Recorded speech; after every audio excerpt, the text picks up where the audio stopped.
వారం ఒక అద్భుతమైన మాటను మనం ధ్యానిస్తున్నాం. ఏ మాట ధ్యానిస్తున్నాం అంటే గాఢాంధకారపు లోయలోని సంచరించినను. మన మూలవాక్యం ఏంటి?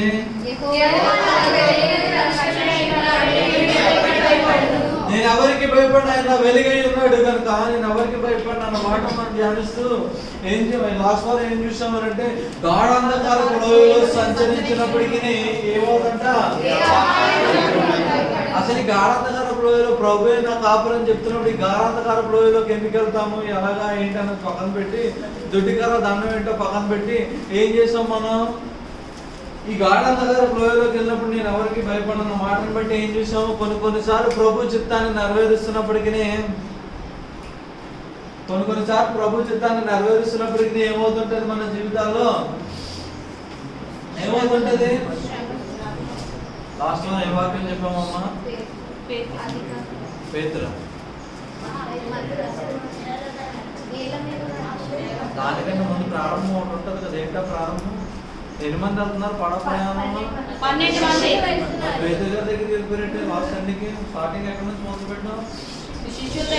12 మందికి ప్రభు చెప్పిన మాట మీరు అద్దరికి వెళ్ళండి, నాకంటే ముందుగా మీరు వెళ్ళండి అని చెప్పిన తర్వాత 12 మంది పడవలో ప్రయాణం వెళ్ళిపోతుండగా ఏమొచ్చింది? ప్రభు చిత్తాన్ని చేస్తున్నప్పటికీ కొన్నిసార్లు మన జీవితాల్లో పరీక్ష నిమిత్తమై లేదంటే కొన్నిసార్లు మన జీవితంలో శోధన వస్తుంది. గాఢాంధకారపు లోయలో మనం వెళ్తూనే ఉంటాం. సరే, అది ప్రభు చిత్తానుగా కొన్నిసార్లు అయితే మన సొంత చిత్తానుసారంలో కొన్నిసార్లు జరుగుతుంటుంది. సరే, పక్కన పడుతుంటసేపు ఈ గాఢాంధకారపు భయం లేదంటున్నారు కదా. ఆ 12 మంది ఆ పడవ ప్రయాణం చేస్తున్నారు. పాపం దేవుడే చెప్పాడు అలాగని. వెళ్తున్నప్పుడు గాలి కొట్టిందంట బలంగా, ఏమైపోయారు కలవర పడినట్టుగా చూస్తున్నాం. దాని తర్వాత ప్రభు చెప్పిన దాని ప్రకారం ఏం చేస్తున్నాడు? ఈ ప్రయాణం చేస్తున్నప్పుడు కలవరం పడి భయపడితలైపోయి ఏంటి అయిపోయింది మన పని అన్న టైంలో ఏం చూస్తున్నారు? దూరం నుంచి ఒక అతను నీళ్ళ మీద రావడం చూస్తున్నారు. ఎవరమో మళ్ళీ దైవమో భూతం అని అరుస్తుంటే అప్పుడు ఏమన్నాడు ప్రభు? ఏమన్నాడు? నేనే ఇది ధైర్యం తెచ్చుకొని ఉండండి, ఇది నేనే, భయపడద్దు అని అంటున్నాడు ప్రభు. ఎప్పుడైతే ఆ మాట చెప్పారు అప్పుడు పేతురు ఏం చేశాడు? ఆశపడ్డాడు నడవాలని. 11 మంది ఒక విశ్వాసం ఎలా ఉంది? ప్రభు కాపాడితే చాలు. పేతురు ఎలా ఉంది? అథారిటీ, అధికారం కావాలి, నేను కూడా జయించాలి అన్న ఆశ కలిగి ఉన్నాడని మనం గ్రహించాం. సరే, దాని తర్వాత పేతురు కూడా నిలబడి ఆయన చేయబడి ఆయన నడిపించేవాడే ఉన్నాడని మనం తెలుసుకున్నాం. ఈ వారం మన మరోవాక్యం ఏంటి? 27వ అధ్యాయం మొదటి వచనం. అంతేనా? 27 మొదటి వచనం ఏంటి రాబడి?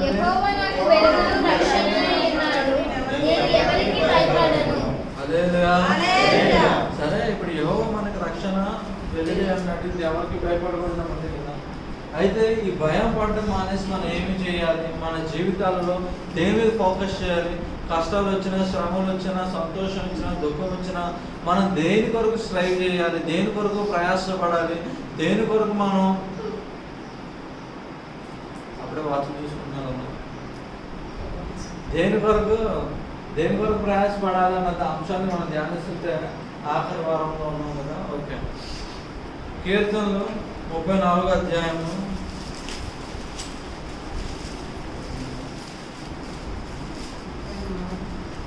కీర్తన 34వ అధ్యాయము 11, 12, 13, 14. పిల్లలారా, మీరు వచ్చి నా మాట వినుడి. యెహోవా యందలి భయభక్తులు మీకు నేర్పెదను. బ్రతుకు కోరువాడు ఎవడైనా ఉన్నాడా? మేలు పొందుచు అనేక దినములు బ్రతుకు కోరువాడు ఎవడైనా ఉన్నాడా? మేలు పొందుచు అనేక దినములు ఇద్దరు ఉన్నారు అక్కడ. ఎవరెవరు? 11 వచ్చిన 12 వచ్చిన ఇద్దరు ఉన్నారు. ఎవరెవరు? ఫస్ట్ బతకాలని ఆశపడుతున్న వాళ్ళు ఒకడు,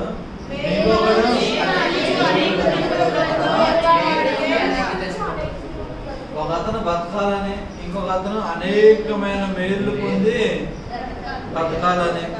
నెక్స్ట్, చెడ్డ మాటలు పలకకున్నా నీ నీ నాలుకను, కపటమైన మాటలు పలుకకుండా నీ పెదవులను కాచుకొనుము.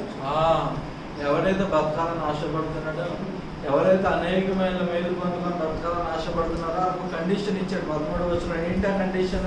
చెడ్డ మాటలు పలుకకుండా నీ నాలుకను, కపటమైన మాటలు పలుకకుండా నీ పెదవులను కాచుకొనుము. ఏంటంట? చెడ్డ మాటలు పలుకకుండా నీ నాలుకను, కపటమైన మాటలు పలుకకుండా నీ పెదవులను కాచుకొనుము. ఇప్పుడు 14వ వచనం. కీడు చేయట మాని మేలు చేయము. కీడు చేయట మాని మేలు చేయము. దాని తర్వాత సమాధానం వెతికి దాని వెంటాడుము. సమాధానము వెతికి దాని వెంటాడుము. అండర్లైన్ చేసుకోండి. సమాధానము వెతికి దాని వెంటాడుము. Seek peace and pursue it. సమాధానం ఏం చేయాలంట? చెప్పండి. సమాధానం వెతకడం ఏంటి? పీస్ అని వెతకడం ఏంటి? వెతకడమేనా? ఇంకోటి ఉంది, మళ్ళీ ఏం చేయాలి? వెంటాడటం అంటే ఏంటి? సమాధానం ఎక్కడ ఉందని చెప్పి ఈరోజు నుంచి మీరు అంతా ఏం చేయాలి?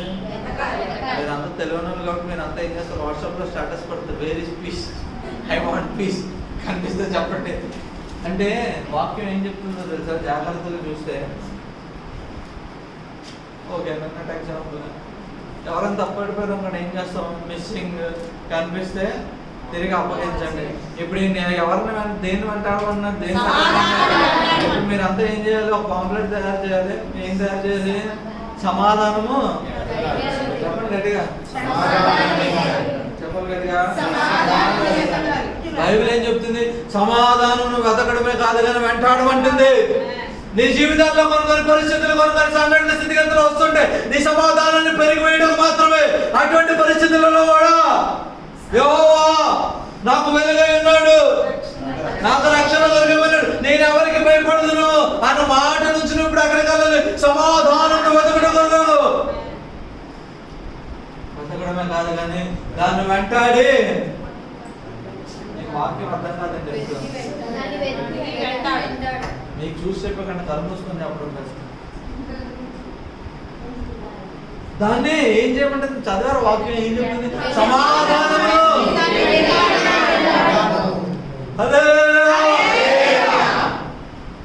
అంటే ఈ మాటకు అర్థం ఏంటో తెలుసా? కొన్నిసార్లు దేవుడు వెలుగై ఉన్నప్పటికీ, దేవుడు నీ రక్షణ కవచమైనప్పటికీ, నువ్వు ఎవరికి భయపడకుండా ఎవరికి నేను భయపడుతున్నాను అంటున్నప్పటికీ కొన్నిసార్లు నీ జీవితంలో కొన్ని సంఘటనలు జరుగుతూనే ఉంటాయి. ఆ సంఘటనలో నువ్వు ఏమి వెంటాడాలి? గత వారమే చూసాం. సంఘటన ఏంటి? దేవుడు చేయమని పని చేస్తున్నారు వాళ్ళు. దేవుడు వెళ్ళమన్న స్థలమునకే ప్రయాణం వెళ్తున్నారు, కానీ ఏమైపోయారు? సమాధానాన్ని కోల్పోయి అలజడికి గురయ్యారు.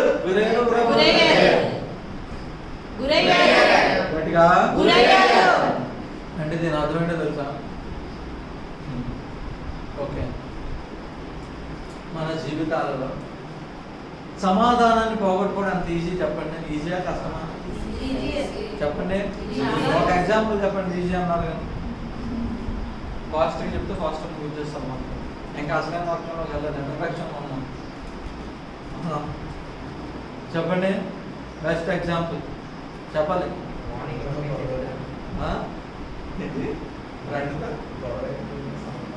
ఫ్రెండ్తో ఏ కారణం బట్టి గొడవ? అరే బిర్యానీ డబ్బులుగా సెర్చ్ చేయరా అర్జెంటుగా, ఇద్దరం కలిసి బిర్యానీ తిందాం. తిరిగి ఫోన్ చెప్పదు గొడవ. ఏమైపోయింది? ఏమైంది? పీస్. సమాధానం ఏమైంది? అరే వెయిట్ చేయాలి, నేను వస్తున్నాను. అరే 10 నిమిషాలు వస్తాయి, ఇంకేసేపు ఏం చేస్తున్నాను? సరే నన్ను మాట అన్నాడు. ఏమైపోయింది? బండికి వెళ్ళిపోవడం ఏంటి? నేను బస్సులో వస్తాను నీ పెద్ద బండిలాగా.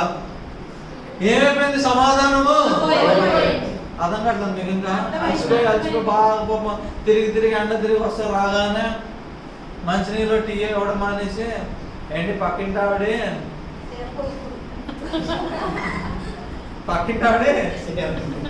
అయిపోయింది. నేను అంతసేపు ఎండలో నడుచుకొని 4 కిలోమీటర్లు నడుచుకొస్తే మంచినీళ్ళు కూడా మానేసి సమాధానం ఏమైపోయింది? అంటే మన జీవితాలలో అనేకమైన అవకాశాలు, మన జీవితంలో మనం నడుస్తున్నప్పుడు అనేకమైన స్థితిగతులను బట్టి సమాధానాన్ని పోగొట్టుకోవడానికి అవకాశాలు గిట్టే వస్తుంటాయి. చేస్తాయి. నువ్వే విధంగా స్పందిస్తున్నావు, నువ్వే విధంగా స్పందిస్తున్నావు దానిని బట్టి సమాధానము నిలిచి ఉండదు, లేదంటే సమాధానము పెరిగిపోయబడుతుందో దాని మీద ఆధారపడుతుంది. అంటే ఇండైరెక్ట్ ఇప్పుడు ఎవరి మీద ఆధారపడుతుంది చెప్పాలి, చెప్పండి గట్టిగా. ఎవరి సమాధానం ఎవరి చేతిలో ఉంది చెప్పండి, చెప్పాలి గట్టిగా. The way you respond to a situation will determine whether you are having a peace or your peace have been plucked away. నువ్వు ఏ విధముగా అయితే పరిస్థితికి ఏమవుతున్నావు స్పందిస్తున్నావు, ఆ స్పందన మూలముగా ఏది ఆధారపడ్డది, ఏది ఆధారపడ్డది. అయితే ఈయన ఒక మాట చెప్తున్నాడు, పిల్లలారా ప్రభు గురించి భయమును మీకు నేర్పిస్తాను. ఎవడైతే జీవించాలని ఆశపడుతున్నాడు, ఎవడైతే తన జీవితంలో అత్యధికమైన మేలును అనుభవించాలని ఆశపడుతున్నాడు, ఆయన ఒక కండిషన్ చెప్తున్నాడు. నీ జీవితంలో అత్యధికమైన మేలు ప్రభు చేత పొందాలి, ఆశీర్వాదాలు పొందాలి, మేలు పొంది జీవించాలని ఆశపడుతున్నావా? నువ్వు దేని కొరకు ప్రయాసపడాలి? దేని కొరకు? దేని కొరకు? దేని కొరకు? ప్రయాసపడ్డమే కాదు సుమా, ఇంకేం చేయాలి? కొన్ని మంది వచ్చి కొన్నిసార్లు నేను ప్రొవోక్ చేస్తుంటారు, నిన్ను రెచ్చగొడుతుంటారు. ఆ టైంలో కూడా ఏం చేయాలి? ఏం చేయాలి? అది వెళ్ళిపోతూనే ఉంటుంది, కోపం వచ్చేస్తుంటుంది. ఆ టైంలో కూడా ఏం చేయాలి? నీకు వాక్యం అర్థం కావుతుంది, ఈ మాట అర్థం కావుతుంది, నేను చెప్పేది నీకు అర్థం కాదు. చెప్పాలి గట్టిగా. అంటే మన జీవితంలో సమాధానము పెరిగి వేయటకు జనాలు పంపబడినప్పటికీ, శోధింపబడుతున్నప్పటికీ, ఆశీర్వాదాలు నిలిచి ఉండాలంటే నువ్వు సమాధానం కలిగి ఉండాల్సిందే. ఎందుకు నేను చెప్తున్నానా? ఎవరు చెప్తున్నారు? చదవండి, చదవండి వాక్యం అందరూ, బైబిల్ అందరూ చదవని వచ్చిన అందరూ 14 వచ్చిన చదవండి. వేసి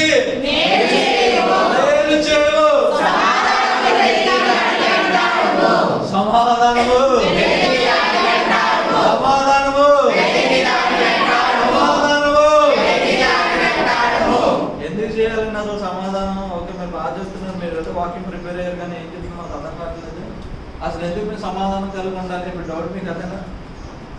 చెప్పండి, అంతేనా కాదా? సరే, సమాధానం ఎందుకు కలిగి ఉండాలో చూద్దామా? 37వ అధ్యాయము, కీర్తన 37వ అధ్యాయము 37వ వచనం. నిర్దోషులను కనిపెట్టుము, యథార్థవంతులను చూడుము, సమాధాన పరచు వారి సంతతి నిలుచును గాని. సమాధానము హలో, హలో, అయిపోయిందా? 37వ వచనం చదివితే ఎవరి సంతానం నిలుస్తుంది? సంతానం అంటే దేనికి ఎక్కడ? దానికి నా పిల్ల ఏంటి సమాధానం లేకుండా మేము 6 డజన్ మందిని కనిసామని అంటారేమో మీరు. అక్కడ సంతానం యొక్క మీనింగ్ ఏంటో తెలుసా? సంతానం ఏడాపడ్డది సంతతి. ఓకే, సంతతి, సంతతి, సంతతి అంటే ఫ్యూచర్. అంటే ఏంటి? ఫ్యూచర్ అన్నా కదా? ఏంటి సంతతి అంటే దేన్ని సూచిస్తుంది? ఫ్యూచర్ ని సూచిస్తుంది. ఏమేంటి ఏమి నిల్చుంటదంటే అది చెప్పగట్టిగా ఏదైతే సంపాదిస్తున్నారో ఏదైతే ఉందో అదంతా ఏముంటదంటే వాళ్ళకి నిలిచి ఉంటది. హల్లెలూయా. ఏమి నిల్చుంటది?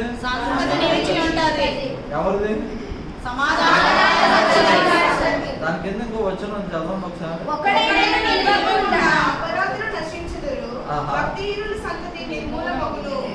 ఇంకొకరు ఎవరితో ఏదో పెరిగిపోయబడుతుంది. ఏంటంటే ఎవరైతే పీస్ లేకుండా సమాధానం లేకుండా ఉంటారో, ఓకే మీకు అర్థం.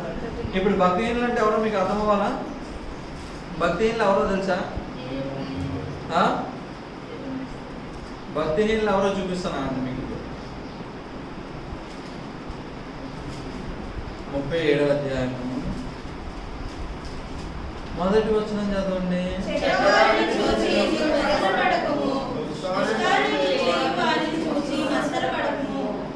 ఏంటంట? చెడ్డవారిని చూసి ఎవరు? ఈవిల్ పర్సన్ చెడ్డవారిని చూసి ఏం పడకూడదు. మనం ఇందాక 34వ అధ్యాయంలో ఒకటి చెప్పుకున్నాం. ఏం చెప్పుకున్నాము? 14వ వచనంలో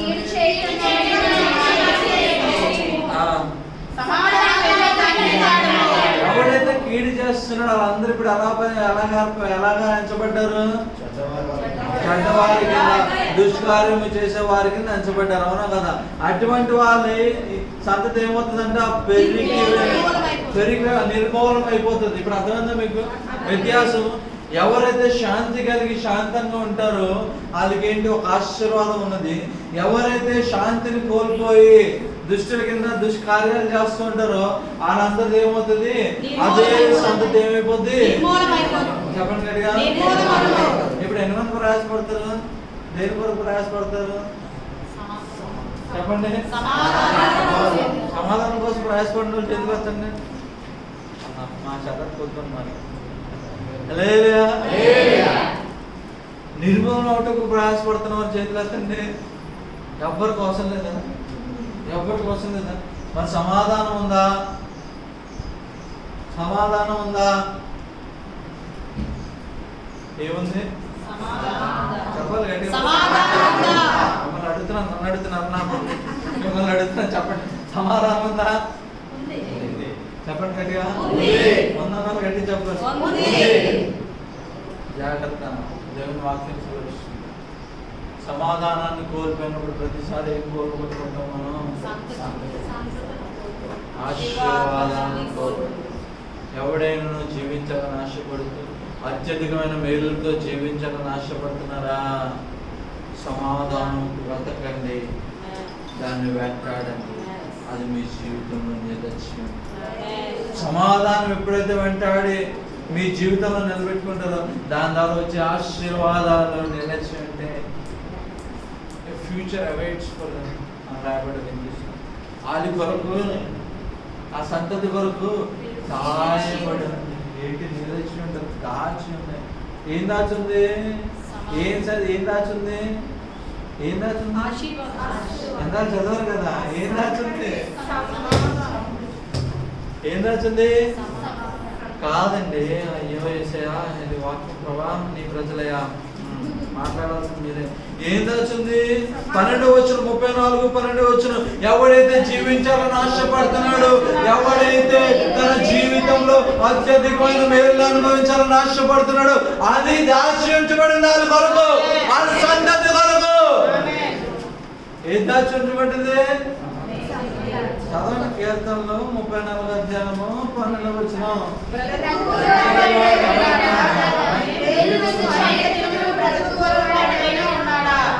ఎవరంటే ఎవరు అక్కడ ఇద్దరు ఉన్నారు. ఎవరు?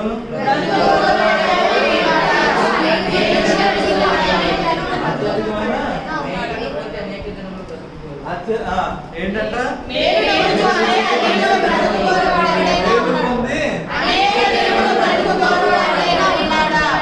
ఎనిమిదికి 100 years బతకాలన్నా సంవత్సరాలు ఎవరికి లేదా? 40 సంవత్సరాలు అభివృద్ధి. అనేక దినములు ఎలాగా జీవించాలని ఆశపడుతున్నాడు ఆయన. ఇంకా 100 years 60 years మేలు మాత్రమే. ఏది ఉండాలి? అర్థం కాదు వాక్యం. అర్థం కాదు. ఏది ఉండాలి? Only blessings. కన్నీరు దుఃఖం ఉండకూడదు. ఎప్పుడే ఉండాలి? ఇప్పుడు దేని వెతకాలి మనం? దేని వెతకాలి? దేని వెంటాడాలి? ఇంట్రడక్షన్ అయిపోయింది. ఇప్పుడు వాక్యంలోకి వెళ్దాము. హల్లెలూయా, హల్లెలూయా. ఇంట్రడక్షన్ ఏంటి బాబు? అసలు సమాధానాన్ని ఎందుకు వెతకాలి? వెతికితే ఆశీర్వాదాలు ఏంటి? వెతకపోతే ఆశీర్వాదాలు ఏం పోగొట్టుకున్నా చెప్పాను. ఇప్పుడు మన మూల వాక్యం ఏంటి? నేను ఎవరికి భయపడుతున్నాను. కొన్నిసార్లు మన జీవితాలలో కొన్ని పరిస్థితులు ఏర్పడుతుంటాయి. ఆ పరిస్థితుల్లో కూడా మనం ఏది వెంటాడాలి? సమాధానం. చేద్దామా?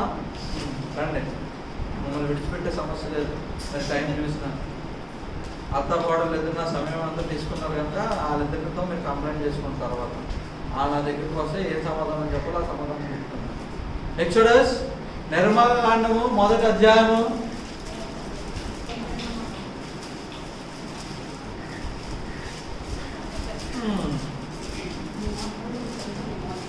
నిర్గమకాండం ఎక్సోడస్ 1st చాప్టర్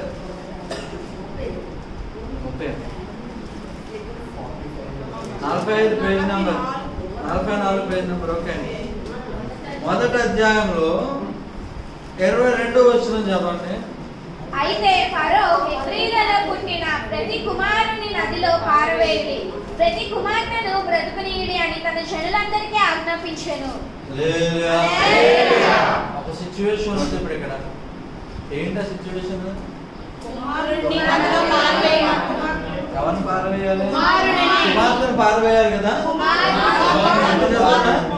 ఎవరు పారవేయాలి? కుమార్తెనా కదా? కాదా? కుమార్తెనా అందరూ. అయితే ఫరో హెబ్రీలలో పుట్టిన ప్రతి కుమారుని నదిలో పారవేయండి.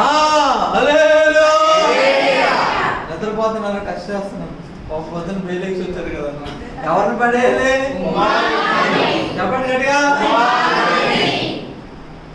ఫరో ఒక ఆజ్ఞను జారీ చేశాడు. ఏంటి ఆజ్ఞ? ప్రతి కుమారుడు. ఎవరి కుమారులు? ఎవరి కుమారులు? హెబ్రీయుల యొక్క కుమారులను ఎక్కడ పడేయాలంట? ఎక్కడ? ఇప్పుడు నదిలో పడేసిన బతుకుతారా? క్లారిటీ ఉంది కదా మీకు? నిద్రపోవట్లేదు కదా? ఓకే. చేపల్లో కలిసి నిద్రపోతున్నారంటే డౌట్ నాకు యాక్చువల్గా, ఎందుకంటే నేను స్పందిస్తున్నాను. ఎవరిని బతికించాలంటే ఇప్పుడు? ఈ ఆజ్ఞ ఎప్పుడు జారీ చేయబడ్డదంటే, ఎప్పుడైతే యోసేపు గారు మరణించారో ఆ తర్వాత గతించిపోయిందో, దాని తర్వాత ఒక రాజు వచ్చినట్లుగా చూస్తున్నాము. ఆ ఫరోలో ఆ రాజుకి యోసేపు గారు చేసిన గొప్పతనం గురించి కానీ అదంతా మర్చిపోయిన తర్వాత ఈ రాజు వచ్చిన తర్వాత ఇశ్రాయేలుని చూసి ఏమైపోయాడు? భయపడిపోయాడు. ఆ జనాల అభివృద్ధిని చూసి భయపడిపోయి ఏమన్నాడు?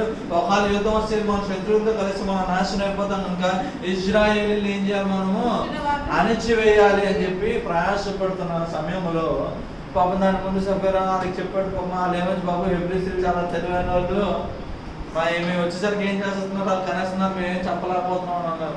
ఆ టైంలో ఆలోచించి ఇంకెలా కాదు, ఈసారి రూపిని అటాక్ చేయాలి. ఏదో స్ట్రాటజీ అంటే ఏదో ప్రణాళికతో మన వెళ్ళి ఇజ్రాయెల్ ఏం చేయలేకపోతుంది. ఎందుకు? పాపం మిడ్ వైఫ్స్ అంటే గర్భం ధరిస్తున్నప్పుడు హెల్ప్ చేసే పాపం అక్కడ ఉన్నారు కదా. ఎవరెవరు ఇద్దరు? షిబూరా, పూయా. 15వ వచనంలో రాయబడిన వాళ్ళిద్దరు పాపం ఏం చేస్తున్నారు? వీళ్ళు వచ్చేసరికి కనేస్తున్నారు, మేము ఎవరిని చంపలేకపోతుంది అనేసరికి ఇంకా ఫరో రాజు అనుకున్నాడు, ఇంకా మనం రహస్యంగా కాదు బహిరంగంగా ఇప్పుడు మన శాసనం పంపించాల్సింది. ఏంటా శాసనం అంటే కనుక ఏంటో శాసనము? ప్రతి కుమారుడిని నదిలో పారవేయాలి. ఓన్లీ స్త్రీలు మాత్రమే ఏం చేయాలి? శాసనం ఏమైపోయింది? ప్రకటించబడ్డారు. దాని తర్వాత 2వ అధ్యాయం 1వ వచనం చదవండి. లేవి వంశస్థుడొకడు వెళ్ళి లేవి కుమార్తెను వివాహము చేసుకొనెను.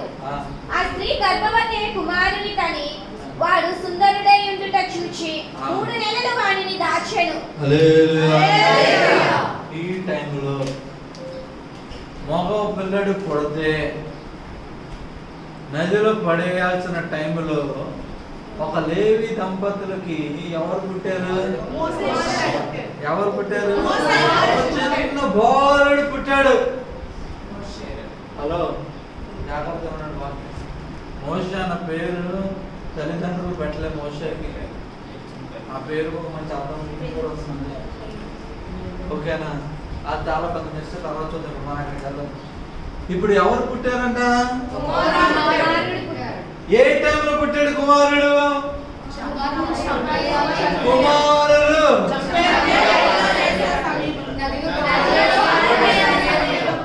అంటే ఇప్పుడు ఈమె కుమారుడు పుట్టగానే ఈమెకి ఏమైపోలే? ఈమె శాంతి కాస్త ఆ శాంతికి గురయ్యి, ఒరే ఎందుకు పుట్టావురా నువ్వు? నాకు అమ్మాయి పుట్టినా బాను, నిన్ను కన్నందుకు ఇప్పుడు నేను చంపలేను.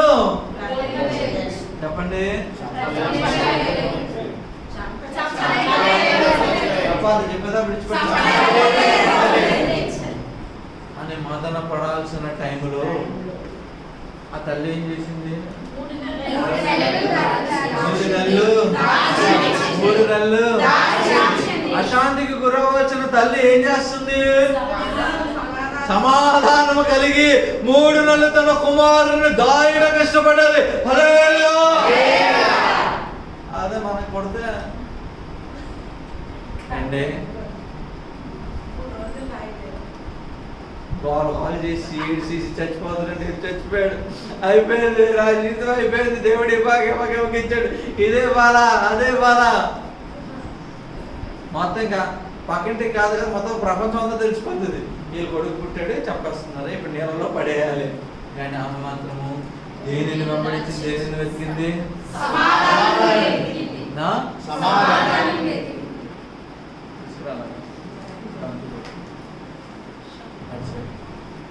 దేన్ని వెతికింది? అయ్యా 3 నెలలు దాటంలో గొప్పతనం ఏముంది? ఆ పరిస్థితి మేము కూడా దాస్తాం. దానికి నువ్వు ఎందుకు చెప్తున్నావు అంటే దాని తర్వాత ఒక మాట రాబట్టి చదవండి మీరు ఫస్ట్. తర్వాత ఆమె దాచలేక వాని కొరకు ఒక జమ్ము పెట్టె తీసుకొని దానిని జిగటమన్నును కీలును పూసి అందులో ఆ పిల్లవానిని పెట్టి ఏటి యొద్దను జమ్మలో దాన్ని ఉంచగా తెలిసేమో అశాంతికి గురవాలని నేను చెప్తున్నాను. ఆమె థింకింగ్ ప్యాటర్న్ చూసారు ఎలా ఉందో? కొడుకుని అలాగైనా కాపాడాలి, కొడుకుని కాపాడాలంటే ఏం చేయాలంట? దాయాలి. కానీ దాయలేకపోతున్నాను నేను. ఇప్పుడు నేను చేయగలిగిందల్లా ఒకటే, ఏం చేయాలి? పెట్టెలో పెట్టి నెలలో విడిచిపెట్టేద్దాం. ఇప్పుడు ఆ విడిచిపెట్టే కొరకు ఏం తయారు చేస్తున్నామే? ఆ నెలలో మునిగిపోతే ఏమవుతుంది మళ్ళీ? దానికి ఏం కొట్టిందండి కింద? మన్ను. ఇంకా ఏంటి? జగటమట్టు దారిన జగటమన్ను కీళ్ళను పూసింది. ఎందుకు పూసింది? మునిగిపోకుండా పైకి తేలటకు. తొందరలో తప్పులు చేస్తామా కరెక్ట్ చేస్తామా? ఏం మాత్రం మరి తొందరపడకుండా అంత కరెక్ట్గా ఎలా చేసింది? ఏమని వెంటాడుతుంది? సమాధానం వరకు అక్కడ ఉన్న స్త్రీలందరూ ఉన్నారు. ఎన్నో మందిని పిల్లలు పోగొట్టుకుని ఉండొచ్చు, ఎన్నో మంది రోధించుండొచ్చు.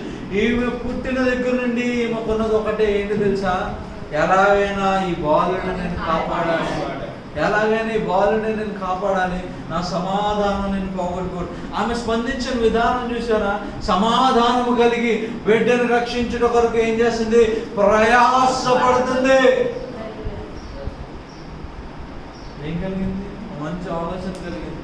అంతటితో దాన్ని బట్టి మీరు అంటున్నారా సమాధానాన్ని వెతికిందని? అంతేకాదు, నెలలో విడిచిపెట్టిన తర్వాత ఆ వాక్యం చదివినప్పుడు నాకు అసలు అబ్బా అనిపించింది. ఎందుకు తెలుసా? దాని తర్వాత చదవండి.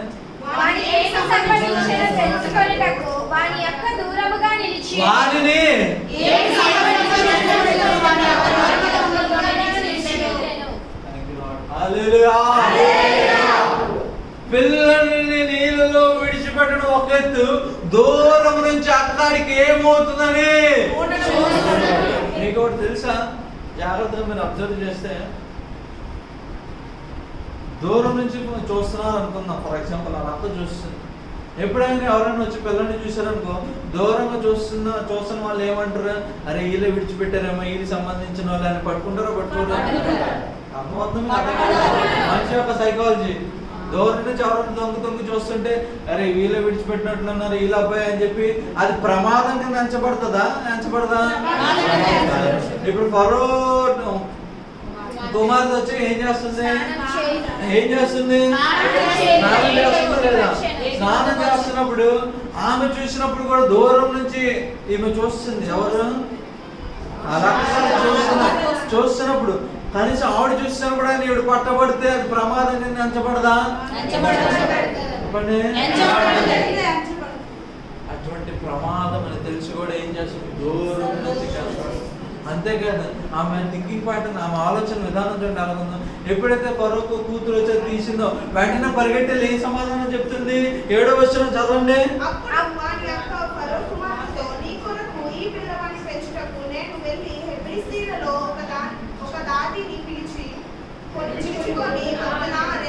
ఇప్పుడు ఇప్పుడు చూడండి, ఈ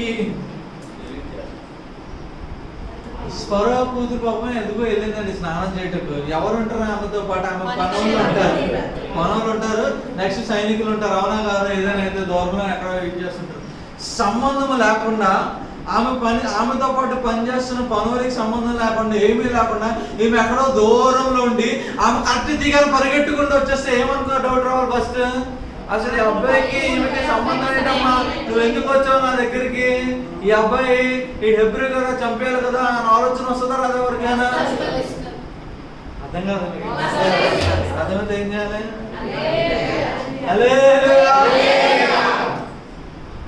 ఆ చిన్నది ఆమె తీయగానే, అదే ఈ రోజుల్లో మీకు ఇంకా అర్థమని చెప్పాలండి, ఒక బాస్కెట్ మంచిగా తయారు చేసి ఒక మంచి కేక్ ఏదో ఉందనుకోండి. ఫర్ ఎగ్జాంపుల్ కేక్ దాచి పెట్టాం బాస్కెట్, దూరం నుంచి మన ఈశ్వర్ గారిని పెట్టామని కాదు. ఈశ్వర్ ఆ కేక్ ఎవరు ఓపెన్ చేస్తున్నారో చూడు, ఓన్లీ పాస్టర్ గారు ఒకలా కేక్ తినాలి అని నేను డిసైడ్ అయ్యి చెప్పామనుకోండి ఈశ్వర్కి. ఈశ్వర్ చూస్తున్నాడు అవ్వరు రాకుండా, పాస్టర్ గారు రాకుండా ఈశ్వర్ పరిగెట్టుకు వెళ్ళి పాస్టర్ గారు చాక్ ఇవ్వాలా అని అడిగినట్లుగా. అంటే అర్థం ఏంటి? కేక్ ఎవరు తినాలి? ఇప్పుడు అది తినాలంటే ఏం కావాలి? కట్ చేయడానికి చాక్. ఈశ్వర్ ఏం చేస్తున్నాడు తెలియదేట్లుగా, పాస్టర్ గారు మీకు అంటే ఏంటి అర్జెంట్ తినేయండి, మీరు ఇంకెక్కువ ఆలోచించద్దు మీ గురించి. అది అలా ఏం చేస్తుంది?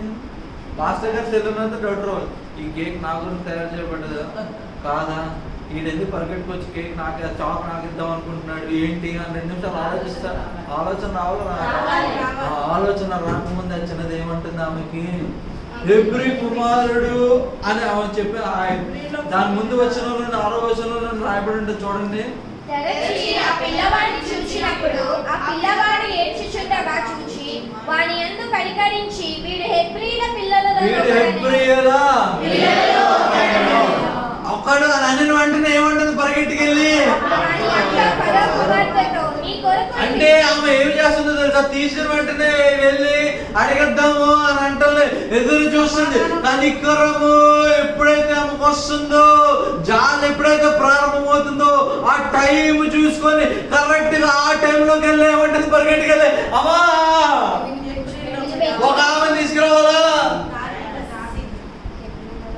పట్టబడితే నా ప్రాణం పోతుంది.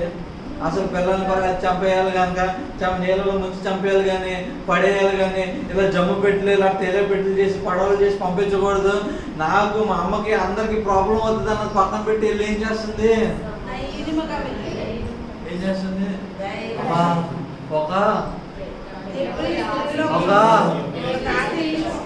ఒక దాదిని తీసుకురావాలా? సేమ్ ప్రాబ్లం కామనే, అందరికి ఉన్న ప్రాబ్లమే. అనేక మంది అక్కలు ఉండొచ్చు, అనేక మంది చెల్లెలు ఉండొచ్చు, కానీ ఈమె ఒక్క అమ్మ మాత్రమే ఆమె తమ్ముడి గురించి ఏం చేస్తుంది? అది తల్లి అన్నది ఓకే నా పీషంత వరకు నేను పెట్టి చేసి పంపించేస్తున్నానంటే ఈమె దూరంలో నుండి కనిపెడుతుందండి. ఆ కుటుంబం చూస్తుంటే మీకు ఏమని తెలుసా? వాళ్ళంతా శాంతి కలిగిన వారే. సమాధానం వరకు ఏం చేస్తున్నారు? వెతకడమే కాదని వెంటాడుతున్నారు కనుక ఏమైంది? సమాధానం పొందుకున్నారు, దాంతో ఆశీర్వాదాలు పొందుకున్నారు. వెంటనే ఏమన్నది తెలుసా? తీసుకురా దాదికి. ఆమెకి నేను ఏం చేస్తాను? డబ్బులు ఇచ్చి జీతం ఇచ్చి పోషిస్తాను. మీకు ఇంకో మిస్టరీ చెప్పనా? కనతల్లి ఎవరు? కనతల్లి వచ్చింది. తన సొంత కుమారుడికి పాలు ఇస్తుంటే పాలు ఇచ్చుట కొరకు డబ్బులు సంపాదిస్తుంది. మీకు ఇంకా అర్థం కావట్లేదండి మీరు ఏమైపోయారు? ఇశ్రాయేలు డబ్బులు సంపాదించుట కొరకు శరీరం కొట్టుకొని బానిస బతుకుతూ కొరడాలతో కొట్టుబట్టాడుతుంటే ఈ తల్లి తన కుమారుడికి పాలు ఇచ్చినందుకు డబ్బులు సంపాదిస్తుంది. అర్థం కాదు వాక్యం. ప్రభు మాట్లాడినప్పుడు అక్కడ అర్థం కాని పరిస్థితులు ఉన్నారు. ఈ సమాధానాలు ఉందో తెలుసా? దాని ముందు మొదటి అధ్యాయం మీరు చదివితే మీకు తెలుస్తుంది. ఏం చేయాలంటే పనులు భారం ఒత్తిడి కలిగించి ఏం చేయాలి? విస్తారంగా పని అప్పగించి అన్శరీరంగా కొనగొట్టాలి. వాళ్ళు ఏం చేయాలి? మొత్తము అంగీకరించాలి. పురుషులను ప్రతి వాడిని ఎక్స్ప్లాయిట్ చేయాలి. ఎక్స్ప్లాయిట్ అంటే ఏంటి? ఆడి శ్రమను దోచుకోవాలి, అత్యధికమైన పని భారం పెట్టాలి, జీవితం మీద విరక్తి కలిగించాలని ఆశపడి చిత్రహింసలు పడుతుంటే ఈవిడేం చేస్తుంది? స్త్రీ అయ్యండి పాలిచ్చి డబ్బులు సంపాదిస్తుందండి. ఎవరికి పాలిచ్చి? కన్న కొడుకే. ఎవరికి?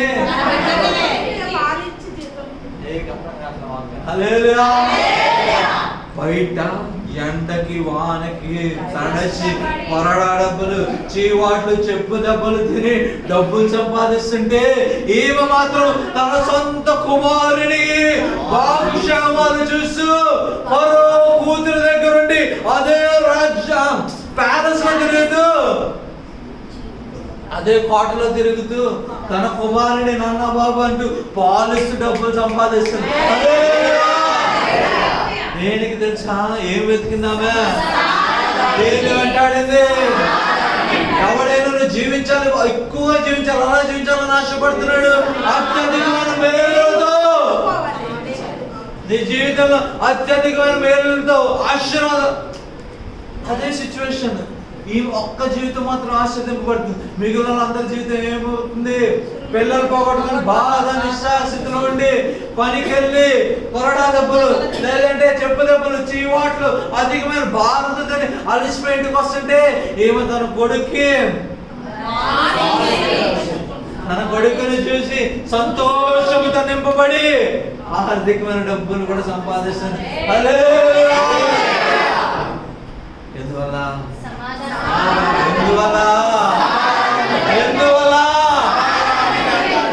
వెంటాడిందండి, విడిచిపెట్టలే. నాకు ఈ పరిస్థితి వచ్చింది, ఎందుకు ఇచ్చా ప్రభా? చంపేసే, తీసేసుకో, అయ్యో రొమ్ము కొట్టుకొని ఆడవలే. ఆహా, ఇదా పరిస్థితి. ఈ పరిస్థితిలో సమాధానాన్ని నేను ఎలా తెచ్చుకోవాలి? ఓకే, నేను చేయగలిగింది చేస్తాను. దేవుడు ఇచ్చిన జ్ఞానం ఎంత? ఏంటా జ్ఞానం? ఒక జోడు వస్తాను అలా అమ్మా ఓకే నువ్వు టెన్షన్ పడు, అదేమీ కాకుండా నేను చూస్తాను. కరెక్ట్గా చూసి మరో కుమారుడు వచ్చి జాలిపడి ఎవ్రీ కుమారుడు అన్నాడు. అంటే నేను చేసింది ఒక దాది కావాలా నీకు? ఒక దాది కావాలా నీకు? ఓకే తీసుకురా. జమ్మ పెట్టి చెప్పుకున్నా, మామూలు పెట్టి చేసేసి పడేస్తే ఏమో మోషే నడిపించగలవాడు. ఆ శ్రమలో కూడా ఆ స్త్రీ అలక్క ఏమునెత్తుకుంటూ ఆశపడ్డది, ఏమునెత్తుకుంటూ వెంటాడే. మన జీవితాలలో కూడా దేవుడు కొన్ని పరిస్థితులు పెట్టి పరీక్షిస్తున్నప్పుడు ఏం కలిగి ఉండాలి? వెంటాడాలి. దాన్ని పోగొట్టుకునేటకు వీలు లేదు. అప్పుడు ఏమొస్తే దాని యొక్క అత్యధికమైన ఆశీర్వాదాలు. ఒకరోజు చూసిందా ఆశీర్వాదం? ఒకరోజు చూసిందా? మోషే బతుకున్నంత కాలం ఆశీర్వాదం. ఎందుకు? దాని తర్వాత మోషే నాయకుడు ఎందుకు? రే నాయకుడు మదర్ రా, మోషే గారు నాయకులు, తల్లి తండ్రి రా బాబు. ఎవరు అనుకుంటున్నారు మీరు? ఇప్పుడు లెవెల్ ఎలా ఉంటుంది చెప్పండి? మోషే వచ్చి అందరూ చచ్చిపోతారని అంటే అమ్మో మోషే ఒక ప్రవక్త, ఆయన ఏదంటే అది అవుతుంది.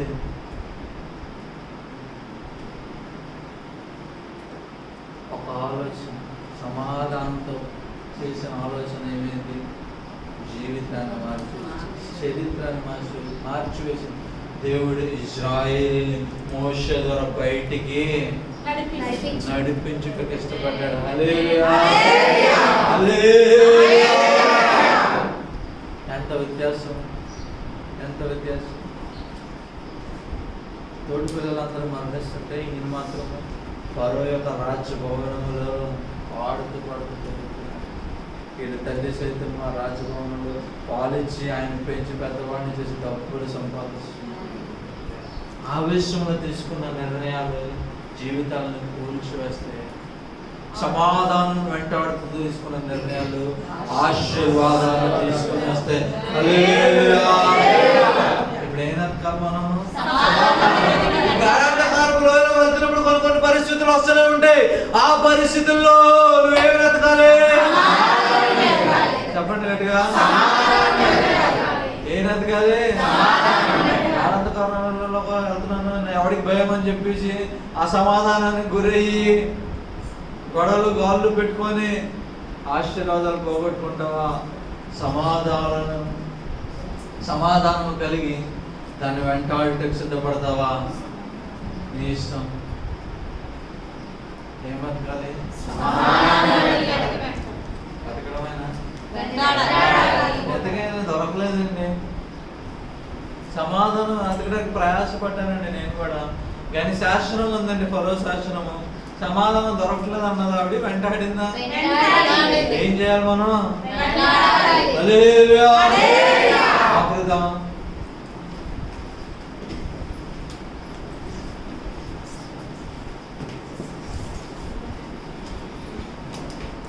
ప్రజాపరమ కథ మర్చుకున్నాం.